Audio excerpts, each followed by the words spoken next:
Vermelho. Hoje, um artigo do René Silva, voz da comunidade, ele falou, porra, essa operação já aconteceu há 15 anos. 15 anos atrás, já tivemos essa operação.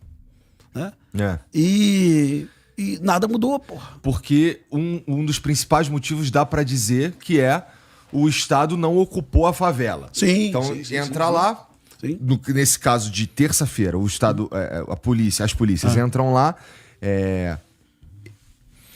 qual a palavra que usa? Neutralizam vários bandidos e... Enfraquece a facção, Enfraquece a facção. Prendem bandidos, apreendem armas e matam alguns devido às circunstâncias necessárias. E aí, pega a arma, pega tudo isso daí, mas daqui provavelmente se a gente subir lá agora, lá já não tem... Não. Porra nenhuma. 2 horas depois da operação, 2 horas já tinha fuzil. Tem imagem disso aí. 2 horas depois que o BOPE retraiu, já tinha bandido de fuzil. Já tinha bandido obrigando o morador a carregar corpo. Já tinha bandido obrigando o morador a recortar a farda. Teve isso, né, cara? Então, cara, a ditadura do Comando Vermelho retornou ao ambiente algumas horas depois. Eu não posso dar nome de colegas aqui, mas muitos colegas da polícia estavam revoltados. Eles queriam ficar. Porra, Pimentel, até em respeito aos colegas que morreram.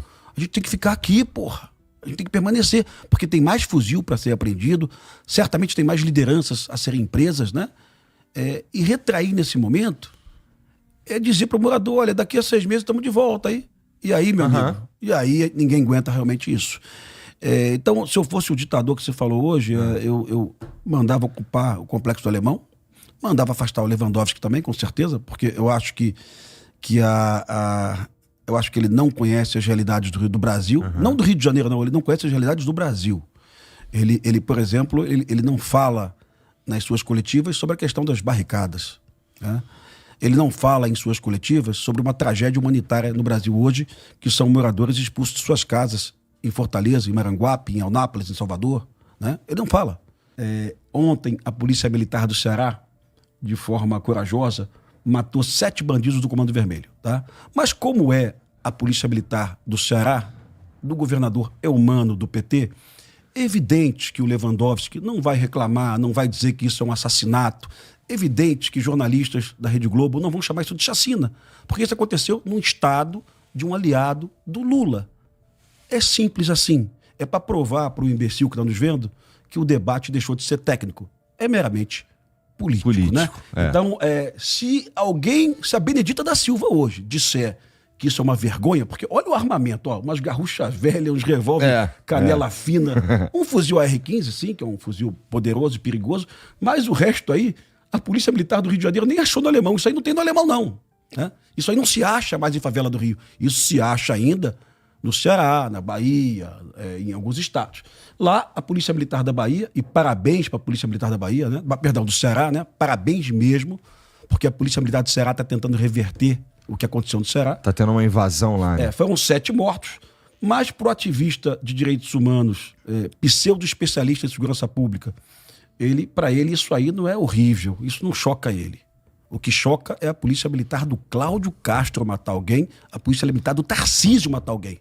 A Polícia Militar do Jerônimo matar tá liberado pelo Lula, pelo Lewandowski, tá liberado. Eles não reclamam, eles não falam nada. Pelo contrário, o Lewandowski diz que o Ceará é exemplo de boa segurança pública, apesar de ter os piores números do Brasil. Ele diz que é exemplo. Então, isso aí é a evidência que o debate deixou de ser técnico e é totalmente político. E se a gente não abandonar essa porra, nós estamos fodidos. Temos que trazer isso para a técnica. Pode mostrar as imagens, Bruno, dos policiais do Batalhão de Choque do Rio de Janeiro cercando os bandidos. Consegue aí, irmão? Então toca aí. Vamos lá. É uma imagem aí. Tranquilidade, mano, ó. A tia tá filmando aí, nós vai descer. Qual é, rapaziada? Ó, um atrás do outro. Ninguém com nada. Ninguém com nada. Aí, tá geral sem camisa, pegou a visão? Tá geral sem camisa, nós vai descer aqui devagar, hein? Filma, tia. Eu não tô conseguindo. Filma, tia. Tenta pra filmar, já tá filmando. Ó, isso já aconteceu, eu já tive essa experiência na minha vida. É algo difícil demais, Igor. Você abre a porta de uma casa, você tem dentro dessa casa, nesse caso, mais de 30 bandidos, todos armados com fuzis, né? A primeira equipe do Batalhão de Choque teve um combate, você vê ali o fuzil, o policial da polícia foi ferido nesse combate, o policial foi ferido, 2 bandidos foram mortos, né? E aí a casa foi cercada e os bandidos do segundo andar aceitaram ali a rendição, né? Mas é difícil porque você abre a porta, você consegue enxergar só um pedaço do cômodo, né? Você vê o fuzil encostado na parede e você, policial, tem que acreditar no bandido que ele realmente não vai pegar o fuzil. E atrás de você tem mais um policial fazendo uma varredura do ângulo lateral. Nossa, mas era gente ali, hein, maluco? E quase todos aí eram de Manaus, do Amazonas, do Ceará, né, da Bahia, né? Eram bandidos de outros estados, né? E você tem que confiar.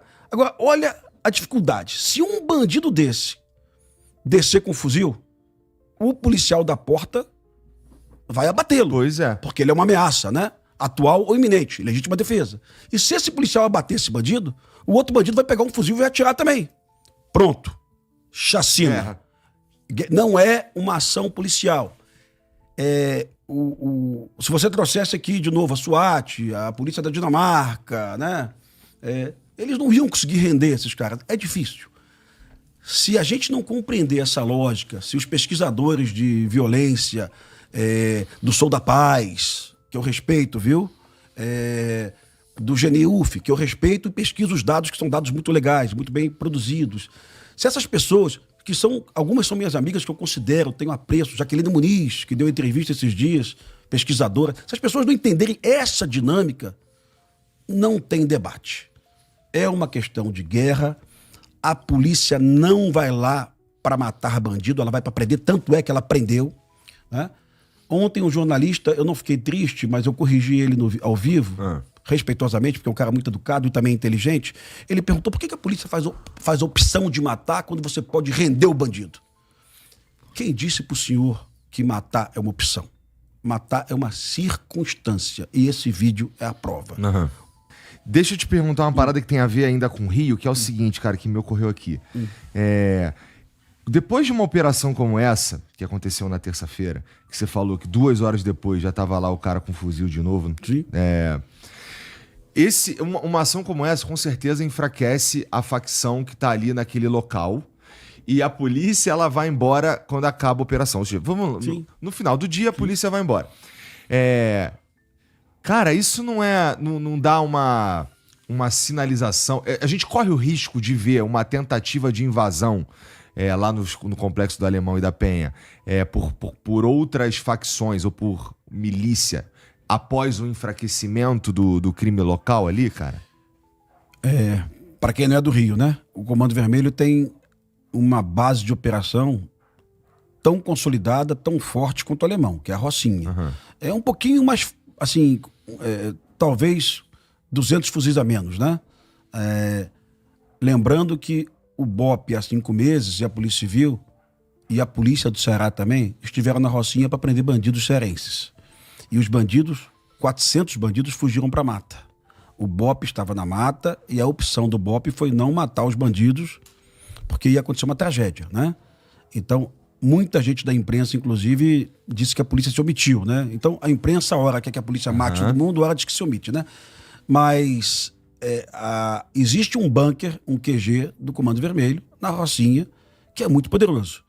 E existe também o Chapadão, que também tem uma base do CV muito poderosa. E também tem algumas favelas da Maré, porque Maré é metade TCP e metade CV. Uhum. Tem algumas favelas. Então, a porrada da polícia, ela foi basicamente no Alemão. Uhum. E a capacidade de regeneração do Comando Vermelho é quase que instantânea. Entendi. Aquele papo, vão colocar mais 100 bandidos, é verdade. Talvez alguma transferência, tem CV na Baixada Fluminense, tem CV na região dos Lagos, tem CV em Angra dos Reis.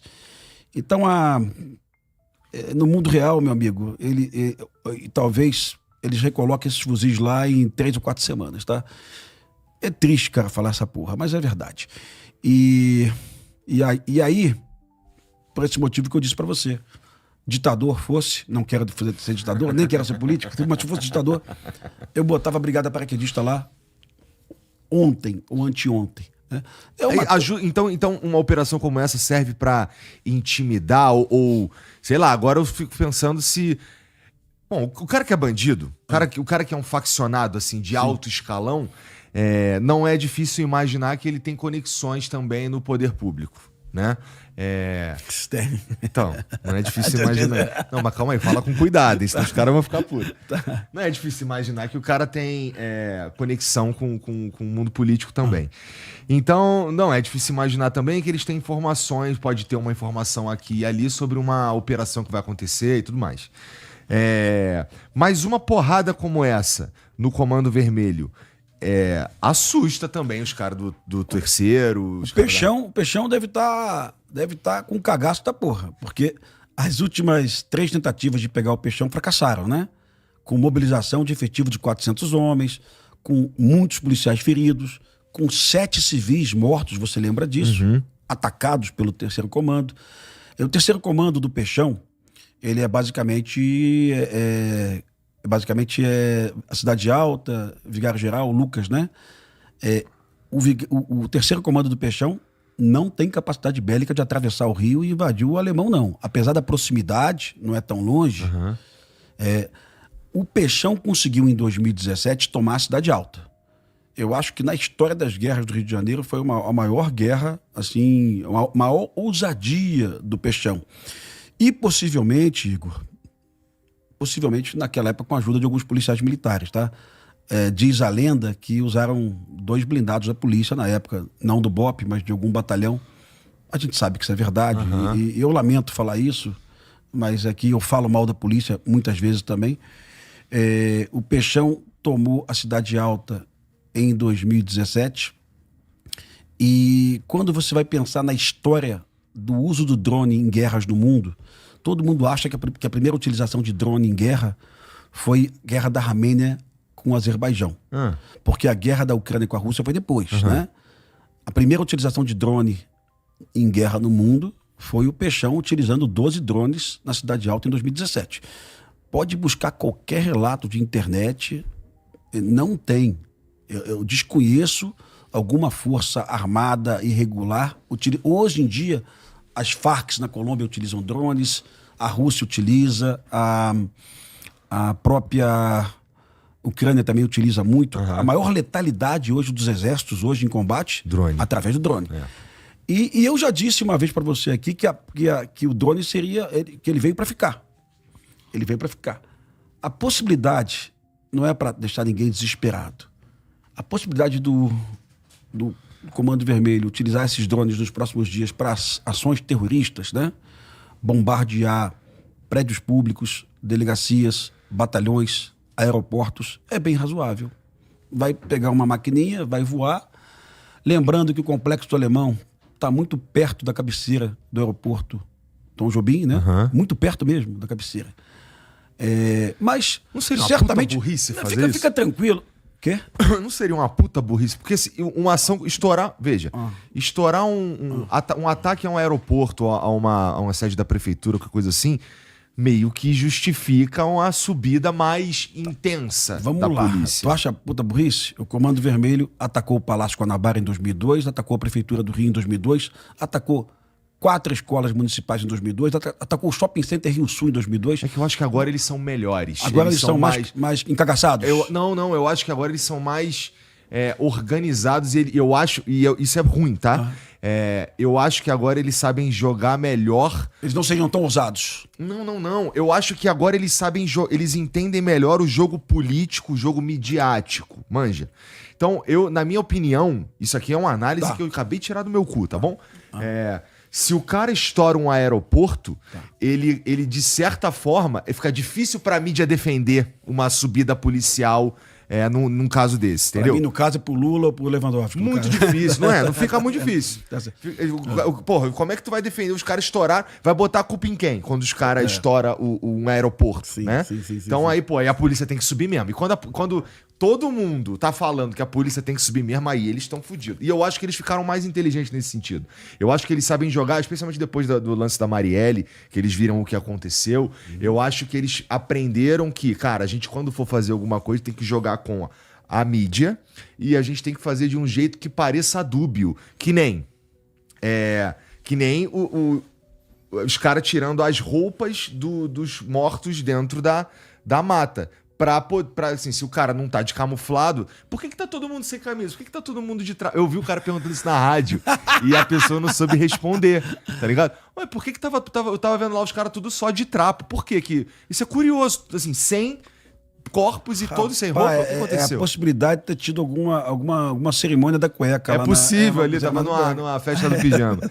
É um momento assim de um pouco de confusão para quem não tá lá no Rio de Janeiro, porque é bem claro, de fato, assim, eu acredito que é bem claro pro cara que tá no Rio de Janeiro lá que essa operação, ela acaba querendo, assim, não tô dizendo que é maneiro que morreu um monte de gente. Seria incrível se todos os caras que estavam mortos ali tivessem abaixado o fuzil e tivessem ido presos. A gente também sabe que provavelmente daqui a pouco eles estariam na rua de novo, né? Então, quando a gente fala em mexer com essa lei aí não dá, a gente está falando, na tua opinião, Pimentel, de uma constituinte nova? Estamos falando de umas emendas? O que a gente está falando? Do endurecimento no que já existe? Que bom que tu contou essa história, porque vamos lembrar desses que desceram da escada agora com fuzis, né? Uhum. Esses 30 e tantos que estavam nessa casa. Eles não reagiram. Os que estavam no segundo andar não tentaram matar policiais. Os que estavam no primeiro andar foram mortos, inclusive balearam um policial. Os do segundo andar, se tiver alguém primário ali, ainda que preso com fuzil, numa média aritmética simples, eles vão voltar para as ruas em 11 meses. Então, em 11 meses, eles vão estar de volta no Complexo do Alemão. Tá claro para você, tá entendido, né? Talvez não seja claro para os colegas da esquerda, mas para você tá claro. Ou seja, se aquele bandido não ficar preso por muito tempo, e que muito tempo é esse? Eu não sei, 6, 7 anos, 8 anos, 9 anos. O que eu tenho certeza é que a liderança da facção hoje, os Maitor, os Marcinho VP, os Abelha, os Peixões, os Docas, né? O que eu tenho certeza é que esses caras não podem sair. Por quê? Porque ele continua líder da facção. Ele tem que dar ordem, ele tem que determinar invasão, ele tem que determinar quem vai ascender ou quem vai descer. Uhum. Então, a liderança vai estar no crime continuado, sabe? Se o cara fez a opção de ser líder, olha, eu lamento, cara. Vai ficar preso para sempre. Você vê o Celcinho da Vila Vintém. O cara puxou 20 anos de cadeia. Uhum. O cara saiu da cadeia, 3 meses depois foi preso de novo, porque a Polícia Civil juntou provas de que ele estava no crime de novo. Ou seja, o Celcinho da Vila Vintém não podia ter sido solto. Foi solto de novo, viu? Então assim... E o Celcinho da Vila Vintém já vai mandar invadir uma facção rival e pessoas vão morrer em função dessa decisão desse juiz ou desse desembargador, não sei, que certamente não é corrupto, viu? Mas decidiu, na letra da lei, que o cara tem que voltar para casa. Então, é uma questão de legislação, é urgente. Mas cara, é foda, porque me parece, a sensação que eu tenho precisa estar lá pra entender essa porra, mané. Porque o cara que não tá lá, ele não consegue... Como assim, cara? Por que o policial não pode morar dentro da favela com tranquilidade? Porra, meu irmão. Vem cá, pega uma cena pra mim aí, Bruno. Famílias sendo expulsas de casa no Ceará. Uma cena da viatura da polícia. Porque nenhum jornalista do Brasil deu isso até hoje, Igor. Eu vou aproveitar teu espaço aqui pra mostrar essa porra, né, cara? Esse fenômeno que eu disse pra você, que é esse fenômeno que é uma tragédia urbana no Brasil hoje, humanitária, né? Na África a gente chama de êxodo de guerra, né? Deslocamento de guerra, né? Isso acontece normalmente em Burkina Faso, Nigéria, Alepo, mas isso acontece também no Ceará, no estado do Eumano Freitas, né? No estado do PT. Então, muitas famílias expulsas, poucos jornalistas no Brasil com coragem de falar sobre esse tema, e eu vi 3 ou 4 imagens que me chocaram. O morador fazendo mudança e a viatura da polícia do seu lado para te dar proteção. Aí você pensa em algo assim, calma aí, se o morador está tendo proteção da polícia para fazer a mudança, o morador foi expulso da periferia pelo Comando Vermelho. Por que a polícia não chegou 2 dias antes para garantir que o morador fique... Não é lógico para você?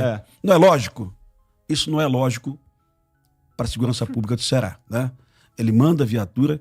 Se eu fosse o governador Eumano, eu chamava o comandante da polícia, cara, monta o teu QG, a tua base na porra desse bairro. E se alguém sair de casa, você perde o teu comando. Uhum. A partir de agora, ninguém vai ser expulso de casa mais. Se eu sou Eumano, tá? Eu não ia tolerar essa vergonha para o meu governo, porque isso vai acabar com a possibilidade de reeleição do Eumano. Ele vai se ferrar com isso. Ele deve concorrer lá com Ciro Gomes, talvez, né? Ou então com o Roberto, que é outro candidato. Mas que se dane. Será que ele não está percebendo? Porque você expulsar um morador de casa hoje não é uma pistola na sua cabeça. Sai de casa, não é isso. Não é uma extorsão assim simples. É um garotinho de 11 anos que pega um spray e picha na parede. Vazar! E você não paga para ver. Então é um crime quase invisível. Gera um medo incrível. E se você prender esse menino, ele não vai ficar preso, porque ele é menino. E se você prender um adulto pichando vaza, também não vai ficar preso. Porque não tem um tipo penal muito específico. E aí, Igor, um deputado do PT, olha como eu falo bem do PT de vez em quando, uma vez por cada 100 anos eu falo bem do PT. Um deputado do PT, deputado do Rio de Janeiro, Dimas, ele propôs agora a Hugo Mota uma lei tipificando o crime de expulsão de casa. Intimidar, provocar, ameaçar, né? Porque aí tu consegue pegar isso daí, o cara pichando. Agora, olha a jogada. A jogada.